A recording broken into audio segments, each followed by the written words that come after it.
Hi everyone! Today I just wanted to make a video on how I make hobby horse bridles, as well as I'm going to be making a breastplate with attachable running martingale. And a flash. I forgot to say that, and a flash. So let's get right into that. These are some bridles I've made in the past. This one much older than the last one. And I will be just stealing the reins off of this one, just an FYI, so there won't be an in-depth video for that. Just to let you all know, this is not scripted, so there's probably going to be a lot of awkward pauses and mumbling, so just, be aware. This is June, and she's going to be my horse for the video. She's from Jarpool.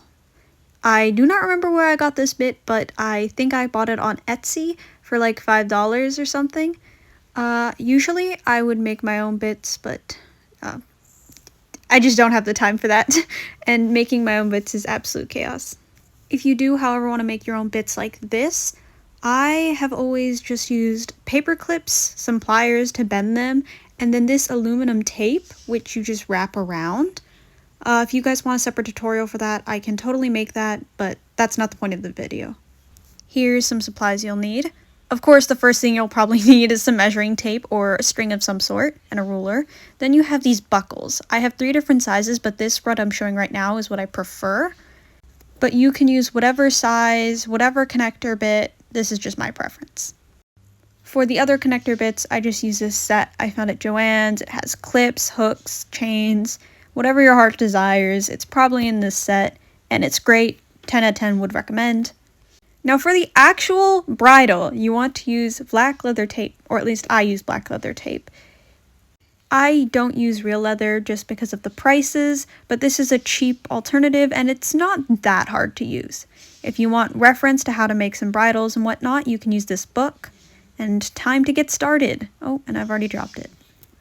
After failing miserably to get a video of me putting the bit in, I finally did it. And the first step is just to wrap the end of your measuring tape around the bit and kind of hold it up.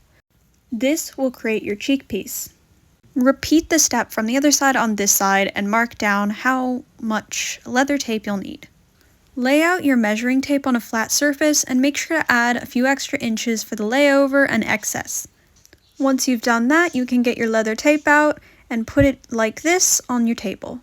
Again, always add those extra inches because you never know when you're going to need more. Cutting your tape can be really tricky because this stuff is very, very sticky. But once you do, go ahead and fold it in half like this. Usually I start from the middle and work my way out, but I decided to do something different today and it yielded horrible results. But now I have a prime example of what not to do. So this is just really crinkly and uneven, quite an eyesore to be frank.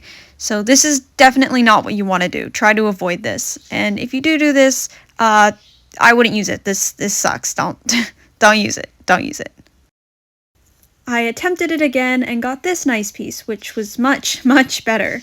So this is what we're going to be using for our cheek piece, and hopefully we can scrap it together to use it for other pieces of our bridle as well. Sometimes it'll be a little uneven and leave these white sticky spots on the edges.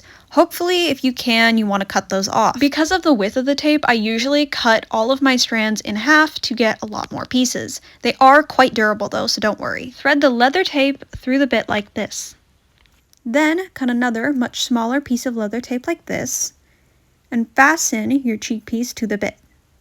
Go ahead and repeat this on the other side using your measurements from earlier. You'll end up with something that resembles this kind of. It should fit snugly and be able to be pulled over and on the ears really easily. You can go ahead and cut all that annoying excess off because trust me, it gets really annoying. Next, we'll be making the noseband.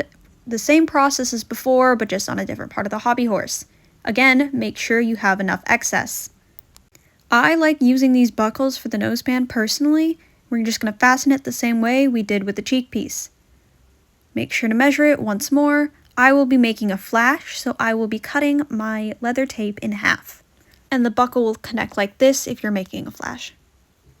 Fasten it to the cheek piece and connect the buckle to the other side, like so. Making the flash part of it is not that much different, except it goes over the cheek piece and not under. I've connected this little ring, and I've used this hook to pull it all together. So it should now look like this.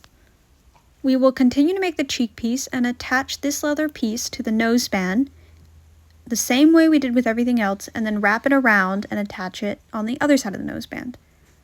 Gosh, I've said noseband so many times.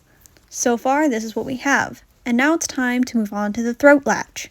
Take a long strip of leather tape and attach it around the throat. I find that clips are the easiest to use for this type of bridle. I didn't measure this because I happen to have a very long piece of tape, but it does just end up looking like this at the end. Now we're going to be adding the brow band, which is going to hold it all together. Tie it on just like so, just as we have been doing for the past, 6 minutes, 5 minutes? And with that secured, you have pretty much a almost completely finished bridle. Here is June rocking the new look. For the reins, I usually just cut up some lanyards and sew on some clips to the end. These lanyards contain plastic and can burn. I burn the edges to prevent flaying. Not all lanyards are like this. Now we're going to be making a breastplate, which we will later attach a running martingale to. I made this little connector bit, which I will change later, but this was the little centerpiece. I measured and made more of the leather tape strips, and then, oh, what is this? I attached 2 small rings to a bigger ring and then tied the leather tape onto the smaller rings to create this sort of neck rope. Then I take another piece of leather tape, tie it to the bottom, like this. I then made a smaller version of the neck rope to go around the stick of our hobby horse, except without the smaller rings. This small bit will act as our hobby horse's girth and will connect the breastplate to the stick. Measure it once more and cut accordingly. Make sure it's not too tight and you can fit a finger beneath it, or else you won't be able to put it on. Now you have a fully completed breastplate. We can move on to the running martingale. For this you will actually need your reins, so get them out or make them however you want and put them on your hobby horse. Now to start the running martingale, just attach one of these clips onto the end of your leather strap. You're making 2 separate pieces for the running martingale. Clip those 2 unfinished straps onto your breastplate and cut your running martingale to whatever length you wish. Attach a ring to the end that you can thread the reins through, and do it for both. Then thread the reins through and you've got a running martingale. Overall, I used to think bridles were extremely intimidating and they always used to scare me. And I used to just not make hobby horses because these were scary. And this is just a really simple way to do it that I've found works for me and what I have in my area. If you have any other suggestions or ideas or different ways you do it, please let me know. I'd love to hear it. I hope this video was helpful for someone, or at least interesting for the rest of you. Thank you for watching.